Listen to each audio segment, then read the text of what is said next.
Oh, that's a good stretch. Oh, ow. Hello. Today, I just kind of want to sit down and talk a little bit about something that's been on my mind recently, and that thing is homesickness.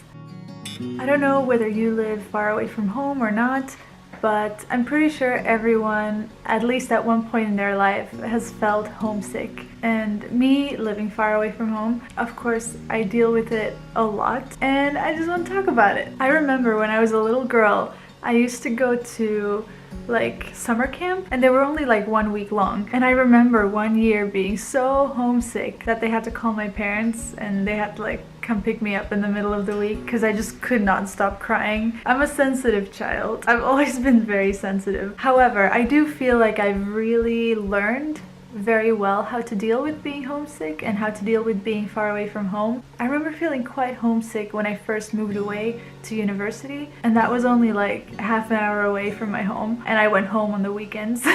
However, I was so bombarded with schoolwork and like new things that I had to learn and making new friends.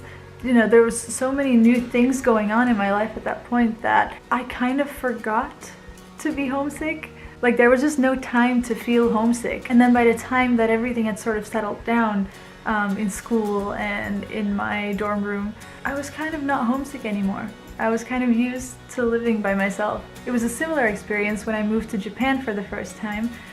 This was only a 1-year exchange to Japan, so I knew that, you know, I'd be coming home. It was a 1-year thing, but still it was terrifying.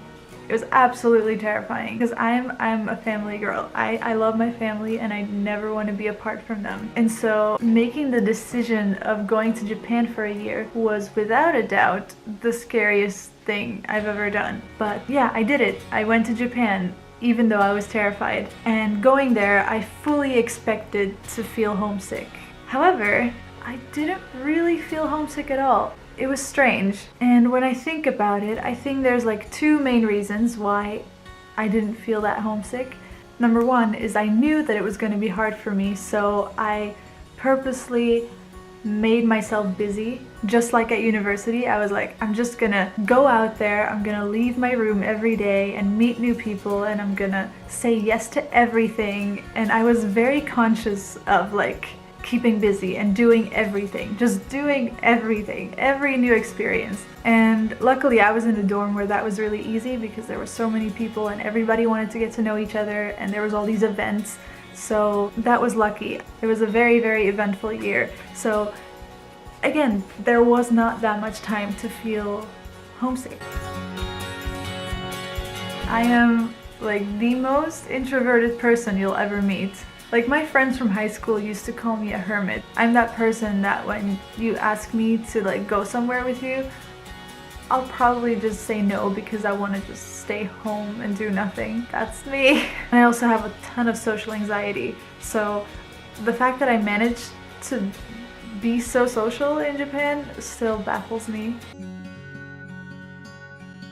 When you're so far away from home, I think it's so important to have a support system. Even if I did feel homesick, which was like around Christmas, I always get homesick around Christmas, you have that support system to like help you out and be like, I know how you're feeling, and you know, you help each other feel better. I knew that I was only there for 1 year and then I'd go home. I was really living every moment as if it was my last. And at that point I thought that after that year I might never go to Japan again. So what I took away from that year is that that is the way you should always live, because it was the best year of my life. So now I kind of try to still live that way. I try to keep that feeling alive. The cliche of living your life to the fullest. Live every day as if it's your last. It's so cliche, but it's so true, because that 1 year when I did live that way was by far the best year of my life. Now I live in Japan again. I moved back to Belgium for like 1 year, and now I'm in Japan again. And this time it's for a longer period of time. Also, I'm not on exchange and I'm not in a dormitory, so there's not that much going on. I'm literally just working, and I'm also a housewife, and that's like that's it, which makes for a completely different environment. And I've noticed that since I've moved here more permanently that I do feel more homesick, and so I've kind of had to teach myself again how to deal with it. With me, it's like I get these waves of homesickness. It'll be like just this one week where I just really want to go home, and then, you know, that passes and I feel fine. But yeah, it does happen more. There's feelings like I'm scared that the people back home will forget me, or I'm scared that I'm missing all of these important things. Like, multiple friends of mine have had their first child and I haven't been there to witness it, and that really breaks my heart. I'm also worried that something might happen to someone I love and I won't be able to go back to Belgium to be there for them. Like when I was in Japan the first time, my dog in Belgium died, and you know, that was the dog that my family had had since I was 10 years old. So missing that was really, really hard for me. And then of course, the holidays. Oh, the holidays. They're always very hard.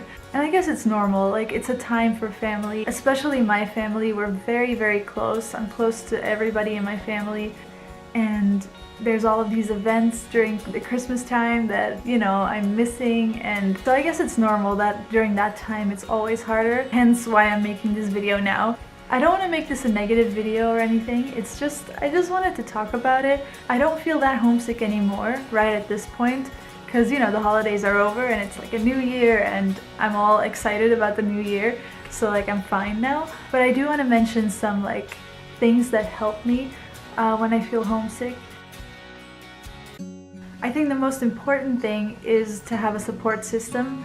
So in my case, I have my husband, who is super great, and I have my husband's family, like his parents, for example. They take care of me really, really well. They're so sweet. And for me, especially during the holidays, I think that was really important for me. But also my friends here, the people at my work. And then the other thing I try to do is just, yeah, you know, keep busy doing the things that I love, realizing that I'm not going to be living in this country for the rest of my life probably, and that I really should be enjoying every single moment. So I try very much to like travel to different places and see new things, try out new things, you know, just make the most out of every day that I have. It's good to remember how lucky you are, because being away from home usually means that you've had an opportunity to go somewhere, and that is something that you should never forget. I like to remind myself of how privileged I am, that I could just move here, you know, and be with the person I love. I think it's special, and it's not something I should take for granted. And reminding myself of that always kind of makes me feel okay, and makes me feel like, you know what, I have nothing to complain about. My home is still gonna be there in a few years, so I'm gonna be fine. We're all gonna be fine. Oh, that's a good stretch. Oh, ow. But yeah, that's what's been on my mind lately. So how about you? What do you do when you feel homesick? What are your tips and tricks? This video is in no way trying to turn people off from moving to a different country. Coming to Japan is still the best decision I ever made. I'm very, very happy here. But yeah, I think that's pretty much all I had to say. I just wanted to talk about this for a second. And I also want to say that if you're feeling homesick at the moment, if you're having a hard time, just know that it's gonna end at some point. We all return home someday in some way or form. Stay busy, try something new, talk to the people around you that you love, and if there's nobody like that, just talk to people in general. The feeling is gonna end and you're gonna feel great, and home always comes back to us in the end. So yeah, I hope you have a wonderful day, and I'll see you in the next video. Goodbye. Oh, by the way, I don't know if you've noticed, but my videos have been in very good quality recently. I mean, better quality than when I used to film videos on my iPad. But yeah, look at this. I got a new camera. That's what I'm trying to say. I have a new camera. I got it for Christmas, and I'm very happy with it because finally, like, you can properly see me. So that's exciting. Okay, goodbye.